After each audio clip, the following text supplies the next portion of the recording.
Hello sa inyong lahat! Narito na naman si Mami Essie para mag-share na naman sa inyo ng isang masarap na recipe.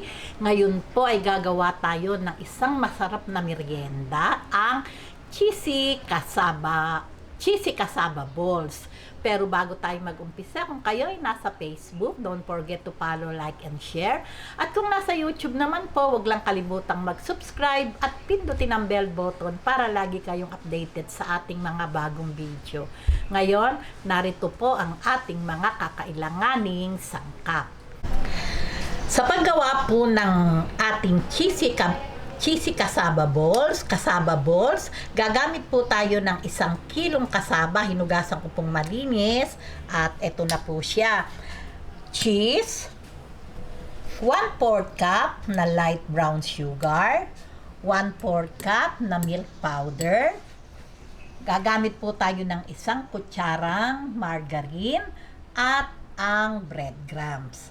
Ngayon, umpisahan na po natin yung pagpapalambot ng ating kasaba. Ngayon, heto na po yung ating kasaba. Pakukuluan po natin to hanggang sa lumambot. Okay, balik po tayo pag malambot na. Ayan, pagka po ganitong malambot na, atin na pong hanguin. Ayan, ganito po ang gagawin natin sa ating nilagang kasama. Atin lang po dudurugin. Ayan, ganyan. Hanggat mainit po, durugin na natin para po mas madali. Yung pong matigas sa gitna, tatanggalin lang po natin yun.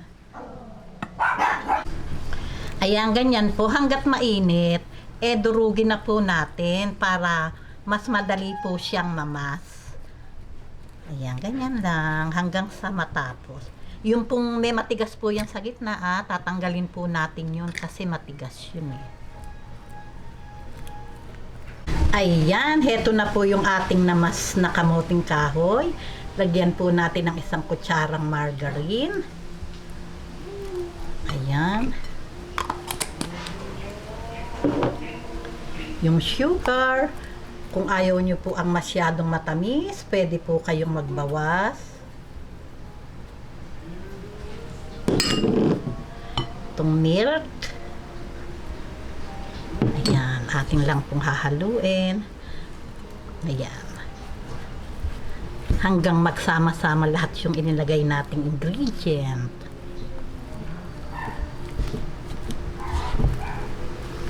Ayan, gamitan natin ng kamay para ma-mix natin talagang mabuti.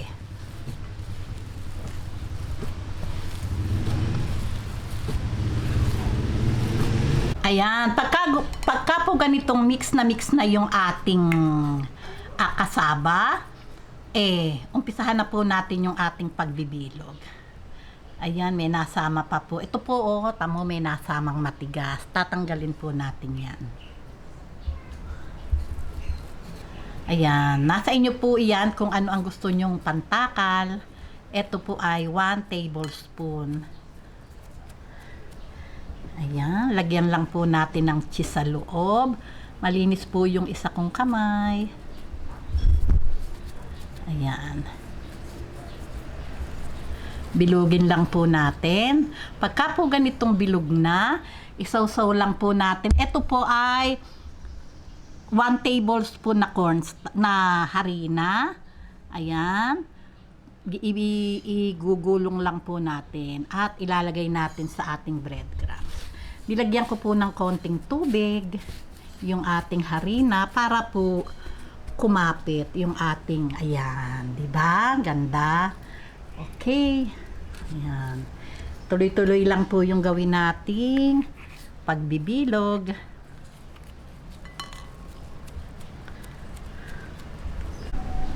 Ayan, ito pong aking sausawan, harina lang po ito na tinunaw sa tubig.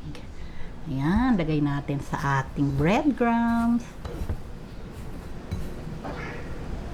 Ayan. Ayan, dire-diretso lang po, tapusin na po natin to. At ayan, nakapagbilog na po ako at ready na po ito para sa ating pagpa-fry ng cheesy cassava rolls. Okay, umpisahan na po natin. Okay, ngayon, umpisahan na po natin yung pagpiprito. Kailangan po ay hindi masyadong mainit na mainit yung ating oil para hindi po masunog agad yung ating breadcrumbs. Okay, hintayin lang po nating mag golden brown. Ayan, okay na po ito. Hanguin na po natin. Ayan.